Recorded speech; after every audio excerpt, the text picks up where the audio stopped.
Rahobat. I know what you're trying to say. When she says who's them, the average person in here doesn't have 7 clones. But let's say the 5 men that control the Bilderberger Society. Bilderberger Society of 5 men who rule the world. Or Ram Corporation. Each one of them have a clone. And each one of them had that clone produce copies of themselves for body parts. They have special doctors that are responsible for keeping them together. So they have ways now. What they're doing is they have cell tips they work with. And they're having a problem with making it public in America because they have to go into the fetus and take cells in the fetus that can rebuild cells. What I'm saying now sounds crazy, but if you go in your computer, you can investigate it. Cell tips, they call them.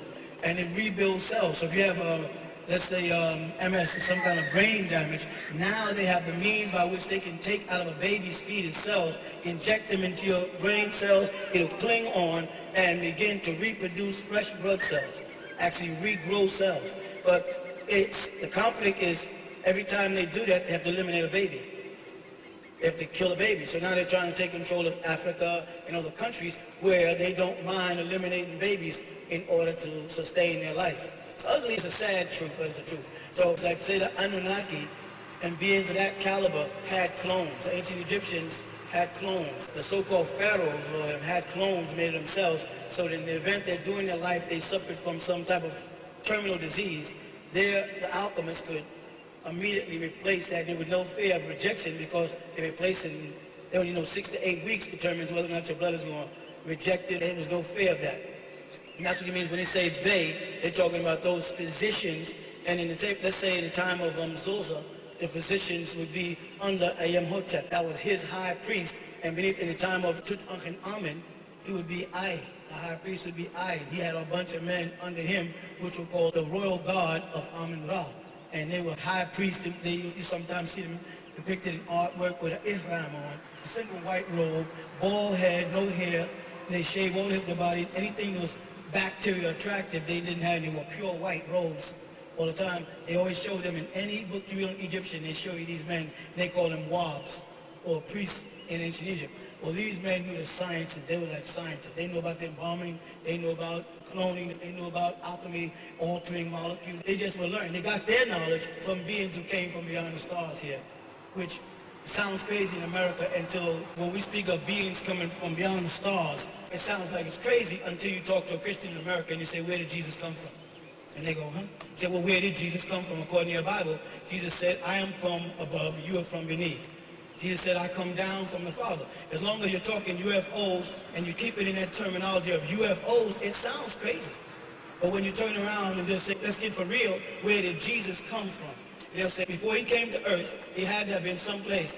If you say he came, they'll say, well, Jesus came from heaven. The next question is, where is heaven? The definition of heaven, of course, to them is up there. Up there, where? Up there somewhere. Okay, good. Being you don't know exactly where he came, but you do know he came from up there, then you are admitting that he came to this earth from some other place where he lived. Did he have a seat beside his Father there? They'll say, well, according to the Bible, of course, Jesus sat on the right side of his Father while up there. So there's seats there. Was there angels there, the heavenly hosts? According to the Bible, there were heavenly hosts there. And these heavenly hosts, were they nude or did they wear robes? Because when Jesus appears in visions, or when the Blessed Mother Mary appears in visions, they always are garbed in white robes, etc. So they have robes there. Yes, when you read the holy books, it speaks about paradise and the fruits of paradise and the pure water of paradise and the gifts that we're going to get when we get to heaven, which are very similar to the things we already have here on earth, but they're supposed to be tarnishless. But slowly but surely, we're being confronted with a reality that there's a place somewhere there where they go, a specific place. And in that place, there's seats and people talk. Because in fact, in Genesis chapter 3, God is walking in the garden talking. Well, either God was talking to himself when Adam and Eve heard them, but it says they heard God walking in the garden in the cool of the day. So he was actually moving about. So what was he doing? Talking to somebody, a group of people, because they heard him. Because you wouldn't hear him if there was no concrete and he didn't have no clicks on his shoes. You wouldn't hear him. They were walking around in sandals on sand. You won't hear nobody walking on sand in the cool of the day. So they must have been having a conversation. Who was God talking to? Other beings that are on his equal or beneath him or above him. They have to be in one of those places. They have to be either higher than him, equal to him, or beneath him. But whatever it is, there's other people there. And if there's a seat on the right side, the only reason why you would mention having a seat on the right side is because there must be a seat on the left side. So if Jesus is sitting on the right side because he's good, then on the left side sits Satan. But Satan can't be there no more because Revelation 12 says Satan was thrown out of heaven and can't come back no more. So there's an empty seat on the left side. But as you add these ridiculous little things together, they sound like mumbo jumbo. They come down to a reality that there is a place where Jesus came from. And there's a place that Jesus wants us to go to. And he says, where I am, you may be also. But the point is, if he says that where I am, you may be also, if we go and look at that literally, he's saying, I am somewhere and you're over there. And I want you here. And to find out where that, we simply go to the Lord's Prayer. Where is that here? Well, Jesus said, I want you to pray like this. Our Father, who art in heaven. So now he's separating himself from earth beings and saying there is a heaven and our Father is there. We have to do that. If we take it from the religious and just blindly go by faith and say, well, I'm not going to address these final points, then we're not worthy to be there. Simply because it says you shall know the truth and the truth shall make you free. So we're supposed to know these things. Otherwise, God would have never put them in the Bible. If he didn't want us to find them, he never gave us the intelligence to find them. He wouldn't give the heathen the intelligence to rage because God controls all the intellect in the boundless universe. So if someone speaks against God, God allowed him to do it for a specific reason. He wants that question raised. He wants that doubting Thomas to exist. Because by doubting Thomas, he can confirm the truth. If there's no doubting Thomas, how do I get to the truth if I don't have somebody saying, well, I know God personally? And then there's some guy in the congregation says, you don't know God. God arranged both of those situations. The kook who says, I know God personally, and the guy that says, you don't know God. And he says, yes, I know God. Well, where's God? Oh, God's in heaven. He talks to my heart. Okay, now the situation changed. God talks to your heart. God talks to everybody. I thought you meant that you knew him personally like I know this guy, and he talks to me like me and him sitting in the bar having a beer. That's a big difference, but it's left like that. So when he's making reference to they, he's speaking of a place where beings are. And those beings walk and talk with God. And they're called the heavenly hosts. In fact, one man in the Bible called Enoch was so good that God didn't even let him die. It says in the Bible, God translated him and took him to himself. And Enoch didn't even die a mortal death. So now, Enoch in the Bible didn't die a mortal death, then he was still in a physical form. And if God took him and translated him out of this planet somewhere, he went there in what? A physical form. If Elijah in the Bible, teacher of Elias, took a chariot to the heavens physically, they saw him go up into the sky physically, then what? There must be some place up there where people meet physically. And if Jesus ascended before the disciples physically, and they watched him, as they say in the Bible, go through the clouds. Correct? That's what it says in the Bible. You can change the Bible to make it suit your religious belief, but if you want to stay literal, it says Jesus went up through the clouds and his disciples watched him disappear into the clouds. He was in physical form. This was not from the cross, what they call it, when he saw the spirits of Elijah and he saw the spirits of Moses, and he had that transfiguration, that they call it. To transform one figure to another, and they said he was illuminated, but he was still physical. Because in order for you to be illuminated, you must have some physical. You can't light a light bulb without a filament. You need that filament inside there to get the light. Now, when the light comes out the bulb, it appears to be something intangible. But if you trace the light back, it cuts back to that bulb, cuts back to that filament, cuts back to those wires, cuts into that force, cuts into that electricity, which is physical. So there are beings there. We have got to come into that reality that there are beings with God. Whether we want to call them angels or by whatever term that makes us feel good, if you want to call them extraterrestrials, if you like the color green and you call them little green men, that's your prerogative. That's your individual choice, as long as you do acknowledge that there are beings with God. Now in Africa, they may choose to acknowledge all of these beings and give them all separate names. And then we as Christians may look at them and say, that's paganism. And then they'll say, well, what about the saints? Or we'll say, well, that's different. I'll say, what's the difference? You got God the Father. We say, that's right, Heavenly Father. And Jesus, the Son of God, we say, that's right. And the Blessed Mother Mary, they go, that's right. We say, and the Holy Ghost, we go, that's right. And they say, well, that's 4. We say, no, that's 1. That's 3 in 1, that's Trinity. They'll say, no, you may say it's 3 in 1 because that's what you want to be, but when we in Africa break our gods all up into a whole bunch of gods, and then we say all of them are 1. So if you go talk to an ancient Egyptian, he will say all the gods come into one God, Atum. Right? And you say, well, there's Amun-Ra and there's Beth, and they'll say, yeah, but all of them are qualities of the one God. If you talk to a Muslim, he'll say, Allah is 1. He said, he has 99 names. He say, yeah, well, all of these are attributes or qualities of this one God. You see where the trick is coming in? Once we get into the reality that we are at the 3rd level of manifestation, that there's a higher level of beings, and then between us and those higher level of beings, there's angelic beings, and then it comes down to us who are physical and angelic beings.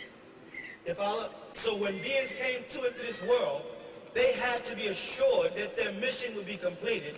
So they had people that said, we're going to keep his body intact while he does this mission. So they made duplicates of him. And it sounds crazy today, but if I told you about a television on your wrist 10 years ago, you would have laughed. If I would have told you you was putting frozen food inside of a little box with electricity and pushing buttons, and in 3 minutes you have a meal, if I would have told you that 45 years ago, you would have thought I was crazy. If I would tell you there was going to be cloning people, you would have thought that was insane. All those things that appeared to be insane yesterday are realities now. Bringing people back to life. You know, people who died in the hospital, the doctors come in, there's no blood circulation, there's no pulse, the person is legally dead, the doctors walk out the room, pull the sheet over the patient's face. You know what I mean? They're making a death report, come back in, the person is sitting up. And they say, I had a near-death experience. The doctor say, near my butt, you were dead. But how do they present that to the medical society when there is no rules in the books of people who die and come back? Simply because this society haven't got that far as to mesh medical and religion. Because they won't marry the two, they don't leave room for those things, so they'll say, well, maybe they were dead. The person said, well, let me tell you something. I was floating around the room and tell people what they saw them doing during the period that they were laying there supposedly dead. And they gotta say, well, we can't explain that right now, but we're sure in time we'll have an explanation. Well, of course. In time they had televisions. I was living when there was no televisions. There was no thing about human beings walking around on a screen. My mother's sitting right here. She was living when Jesus was living.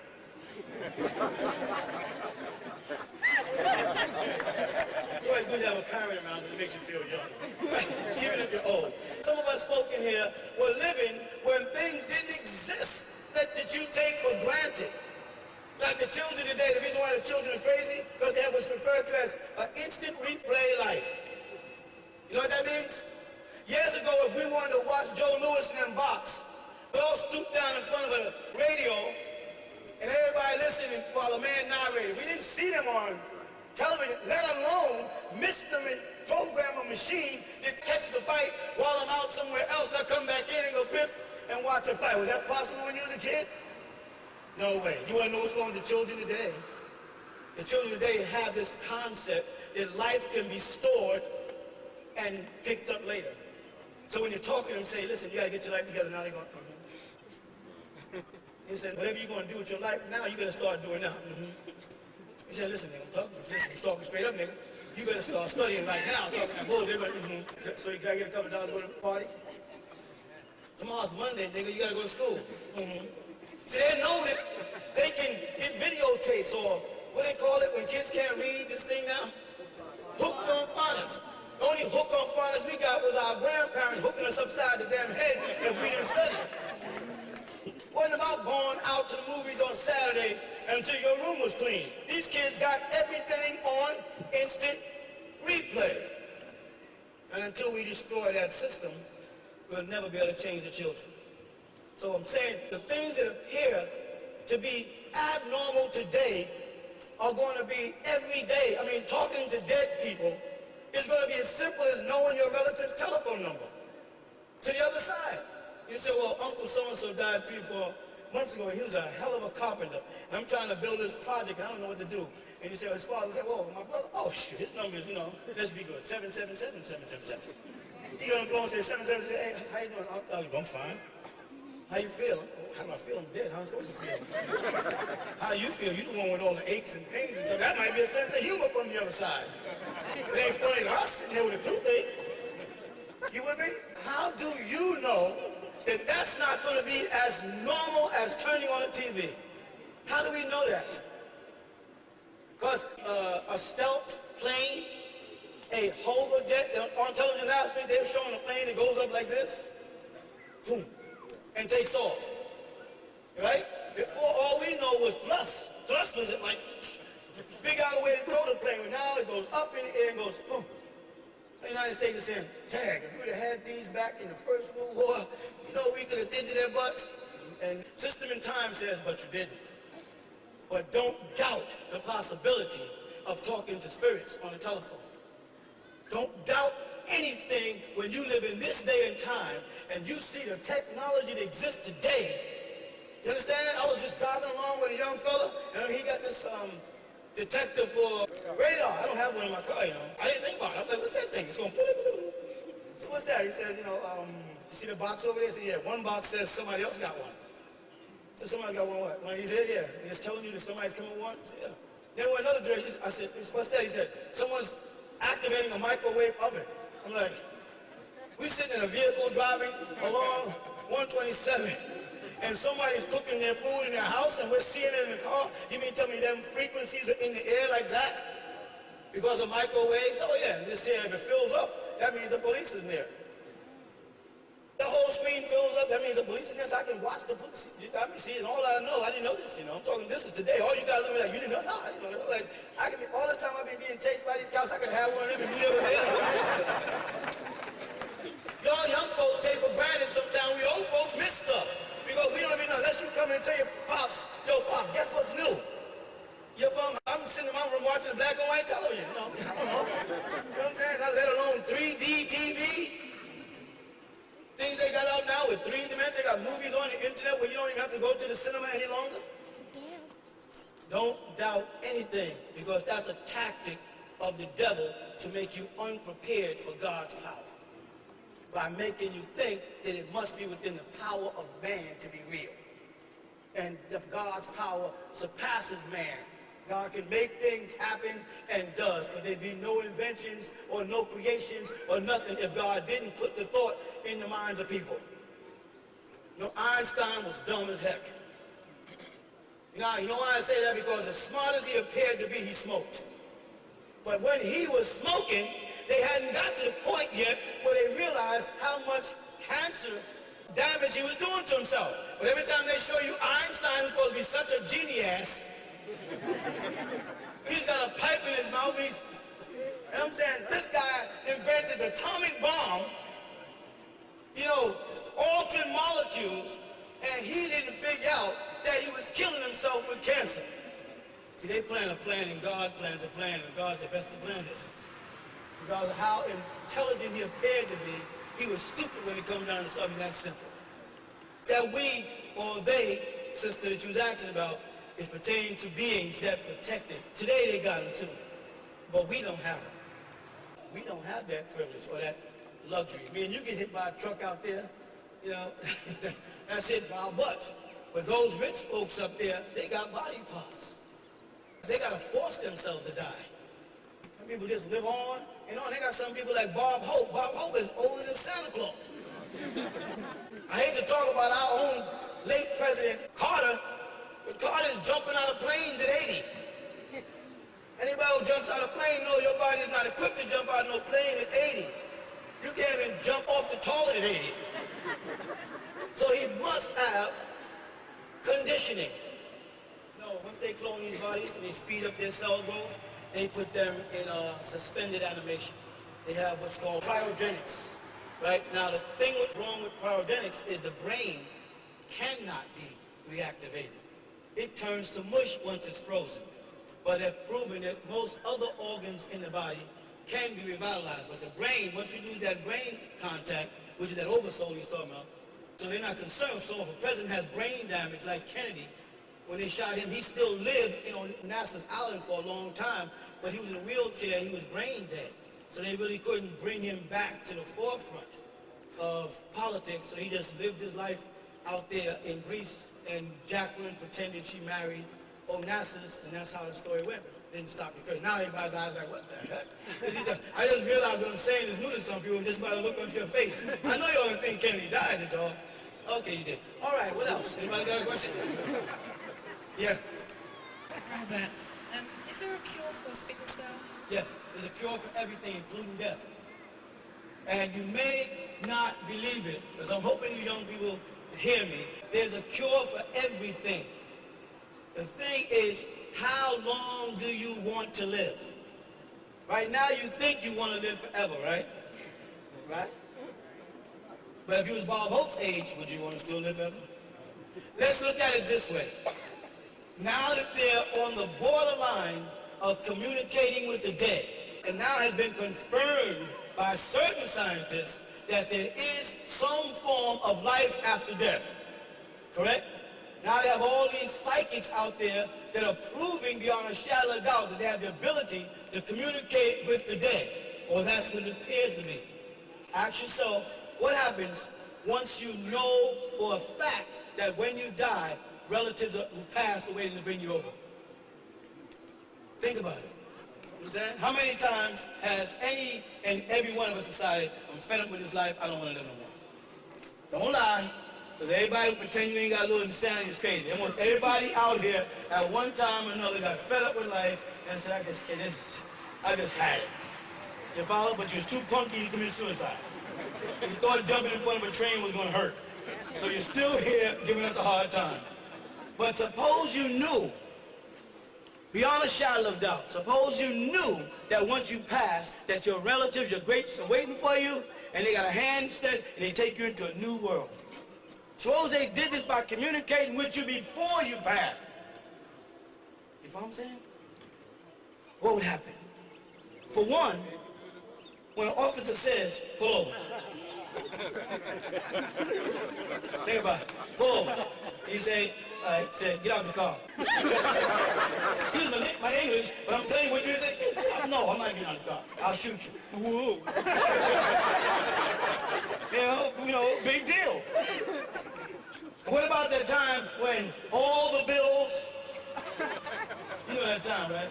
And even those bills that we thought we were getting away with because they didn't give us the bill. So we was running that telephone up and it didn't never come and we like, they forgot about me. And then just when we on Dubad Street on the corner of Ain't Got Nothing, in come this bill for $300 or $400 we going for the telephone company. Oh, this is a back bill for so and so. You're like, and then you get frustrated, you say, I'm gonna go get something, go to the refrigerator, open the refrigerator, take a beer, and chill, open the refrigerator, and moths fly out.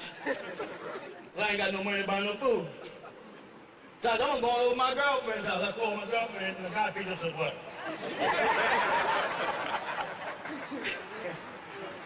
You follow what I'm saying?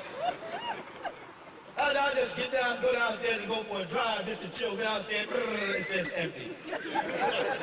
What the hell, I'm just gonna have to get some money for some, get some money for some. I don't wanna live no more. Don't say you haven't been to that road before, where you don't wanna live no more. But if you had a confirmation that everything is gonna be all right, this world would be a different place. The way people get in arguments, there would be no such thing as road rage. There'll be road incidents. That's all. Get out the car, bam. You got me, I got you, thank you, boom. And we're near that now. We're near that state of mind right now. We're starting to accept, just by the technology, You know what I'm saying? Communication. Oh, they already passed life on other planets. But what were they saying 20 years ago if I said there was life on Mars? You're crazy. Now they found life on Mars. Life on Jupiter. Not life on one planet, but life on more than one planet in our solar system. They found tri-star constellations, systems with 3 suns. It's on the internet. Go look it up. Things that they say is impossible have become possible. So life after death, which has always been based on faith and belief, is no longer simply faith and belief. It's now possible and bending towards probable. And to some, confirmed. You with me? How will that affect us as human beings? So, to answer your question, they have gotten to the point where they realize now we as a people are developing spiritually to the point where we know there's a life after death. That we know that there is really a Jesus Christ. That we know there was really angelic beings. Whatever name you use and whatever language you speak, whatever country you're influenced by is not what's important. The reality is important. We know it's real now. And our attitude towards life is changing. Our attitude towards working is changing. Our attitude towards people are changing. You follow that? And we're in that day and time now where anything is possible. Tomorrow we can flick on the television and they'll tell us something we never even imagined before. You follow what I'm saying? So we're at that period of time where life and death are becoming one. And the system is afraid to face the reality of in what direction our minds will start to elevate to. Will we become gods? And does that change the definition of God when we become gods? You follow? When we reach to that level of God, the perfection in God, being his children, does God then raise to a higher level? And does that start another journey? Or does that end it? Or is that the beginning, and was this a path towards a beginning? All of these questions become something to talk about. Years ago, it was simply, is there life after death? Is there heaven or hell? Does God really exist? Is God dead? Was Jesus a real person? Etc., etc., etc. And I explained to y'all, I explained to y'all before, you have 2 Jesuses in the Bible. I don't mean 2 Jesuses. We know there's 3 characters. I'm talking 2 births of 2 Jesuses and 2 Marys in the Bible. You know, people don't want to hear that. No. My Mary is my Mary. I say, well, which one? The one that had a child in a manger, or the one that had a child under a date palm tree in the desert? What are you talking about? That sounds crazy. Well, in Matthew's and them, they speak of the birth of a child in a manger, in the presence of wise men. In the book of Revelation, they speak of a child born under a date palm tree in the wilderness with dragons waiting to kill it. Which is true? Or they're both true. They'll say, well, that's the mystery of God. I don't want the mystery of God. God said, you shall know the truth, and the truth shall make me free. I don't want the mystery. I want the fact. If you can't give me the fact, step down off the pulpit and let somebody who God inspires stand up there. Let somebody who has the answers get up there and get down, stop the preaching, and start to teach it. Stop trying to be a good person and just be a good teacher. And let people become good people themselves. Because what you are, you are. What you're going to be, you're going to be. Whatever is grown in you, it's like a tree. Whatever that thing is going to fertilize this ground enough, something's going to grow through here. Whatever it's going to be, it's going to be. I may not see it through by the sand, but something's going to grow there. Every person here is a God in the making. And for no other reason than God said, I'll put my spirit inside you. God's spirit would be no more than a seed, because it wouldn't be God. I put my spirit in man, and man became what? But what's the catchword in between that? Man what? Became. He grew into. He changed into. He metamorphosized to become. I put my spirit into man, and man became a living soul. See, but we got God's time and our time mixed up. We're taking became like past tense. We're still becoming. Because we're not a living soul yet, are we? What are we? We are a living body. Are we not? Now check back, some of you younger folk. Your grandparents, your grandfather. I used to put my grandfather's jacket on and I was buried in it. he wore like a 48. Grandma had hips. Half these women here like little string beans. Half of the men here, we ain't got shoulder span no more. We were about anywhere from a 40 to a 42. And that's man size. There's a man boy section for men size. Women are buying their clothes out of children's sections. Are we metamorphosizing? Are we becoming smaller as human beings? Yes. Just check some history. Check out what size shoe your grandfather wore. 15s. Average man now is wearing a 10. 9.5, 11 the most. Old folks wore 15s. 12 on up. Are we changing? Yes. What are we becoming? We're becoming less physical and more mental. We talk about little midgets and little grays. We're almost there. Kids born out got these big old heads. Ain't too many little kids whose head match their shoulders. They're toting these big old tank heads. Something is changing. Kids' eyes are bright, born. When I was a child, kids wasn't born with hair. Kids wasn't born with nails. They had to wait 2 to 3 weeks before they got nails. Remember that? Now kids come out full, nails, some with teeth. Is this not a fact? I mean, we learned to grunt, you know what I mean? Pull, crawl on one leg, then crawl on two, then move around on stuff, and then get up and stagger and fall. Children now come out and do this. They're walking. What does that mean? That means God's plan is still at work. We're behind time. Misinterpretation. People not looking at the Word of God. And that's why I said, in the beginning was the... Pay attention to the words of God, not the sentences of God. You can't even get past God's words, and here you are trying to interpret his sentences. Let's do it word by word. God breathed the breath of life. Got that? Into man. And man became a living soul. If we're now still a living body, we don't become a living soul until the body is dead. That's the path we're on. That's the journey we're taking, to become a living soul, a conscious soul. And that's the reward. The reward is to pass out of this physical body and yet still be conscious. There are lost souls. There are people that die, as they say, and have no spiritual connection. They're gone. Some people don't dream. Some people don't dream. Some people don't dream in color. This is real. They don't have no spiritual connection. And when they pass, that's it. This is as far as they're going. Because they'll never make it to the state of a living soul. Man became a living soul. You may say, well, became is past tense. Past tense in our time or God's time. Because it says in the Bible, what? One day to God is like 1,000 years. So his idea of past tense and our idea of past tense is a great difference. What is the journey then? What is the path we're on? Huh? To become a living soul. And what happens when we become conscious of that? We become in tune with that reality that we're becoming a living soul.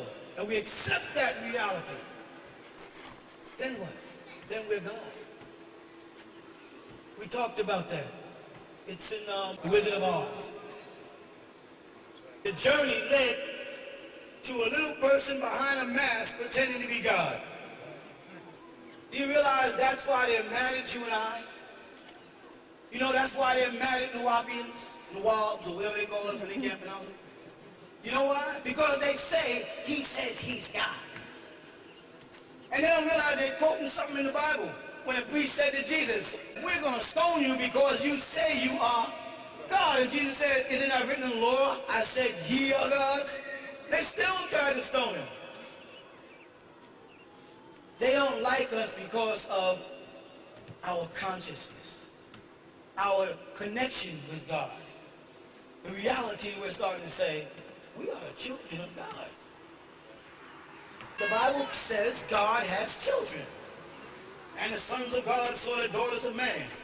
So, if there's sons of gods on earth, and there's daughters of men on earth, who are the daughters of man? And what is their destiny?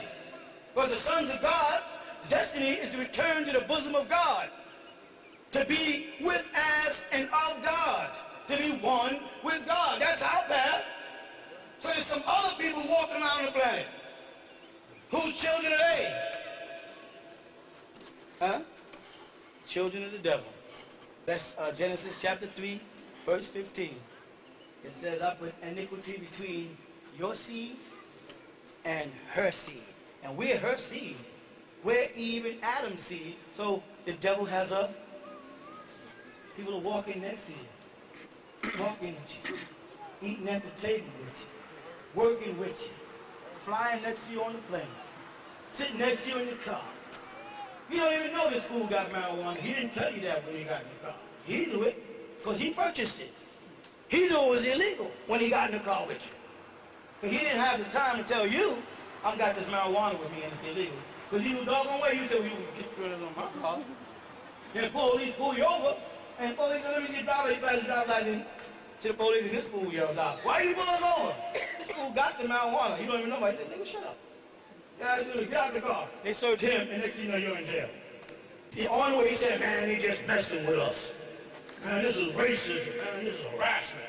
Man, this is a... Nigga, that was the devil sitting next to you.